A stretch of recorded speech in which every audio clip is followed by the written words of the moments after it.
Darling star 'Prabhas' cinema అంటే ప్రపంచవ్యాప్తంగా ఉన్న ప్రేక్షకులు ఆసక్తిగానే ఉన్నారు. 'బాహుబలి'తో వచ్చిన క్రేజ్ ఆ తర్వాత 3 ఫ్లాపులు పడినా తగ్గలేదు. పైగా ఆ కటౌట్‌కు సెపరేట్ ఫ్యాన్స్ కూడా ఉన్నారు. కాబట్టి అతని రేంజ్ మారలేదు, క్రేజ్ తగ్గలేదు. అందుకే ప్రశాంత్ నీల్‌తో చేసిన 'సలార్' విషయంలో ప్రపంచవ్యాప్తంగా భారీ అంచనాలున్నాయి. ఆ అంచనాలను అందుకునేందుకు గత డిసెంబర్ 22న విడుదలైంది 'సలార్'. ప్రభాస్ కెరీర్‌లోనే బిగ్గెస్ట్ ఓపెనింగ్స్ అందుకుంది.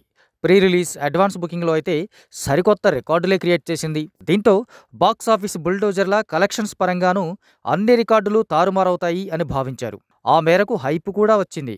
కొందరైతే పనిగట్టుకుని మరీ లేపారు కూడా. బట్ ప్రభాస్ కటౌట్ సాలిడ్‌గా ఉన్నా కంటెంట్ విషయంలో వీక్ అనిపించుకుంది 'సలార్'. అయినా సులువుగానే 500 కోట్ల మార్కును అందుకుంది సినిమా.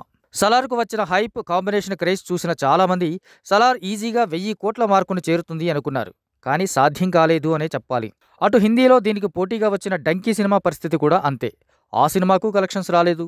ఇప్పటి వరకు 500 కోట్ల మార్కును కూడా టచ్ చేయలేదు 'డంకీ'. 'సలార్'కు పెద్దగా పోటీ కూడా లేదు కాబట్టి సంక్రాంతి వరకు కాస్త మెల్లగా అయినా 1000 కోట్లు కొల్లగొడుతుంది అనుకున్న అభిమానులకు నిరాశ తప్పలేదు. 'సలార్' ప్రపంచవ్యాప్తంగా 700 కోట్ల మార్కు దగ్గరే ఆగిపోయింది. ఇక 1000 కోట్లు అనే మాట అసాధ్యం అనే చెప్పాలి. కాకపోతే కొంతలో కొంత ఫ్యాన్స్‌కు కిక్కిచ్చే విషయం ఏంటంటే సోలో హీరోగా తెలుగు నుంచి 700 కోట్ల మార్కును అందుకున్న ఫస్ట్ హీరో ప్రభాసే.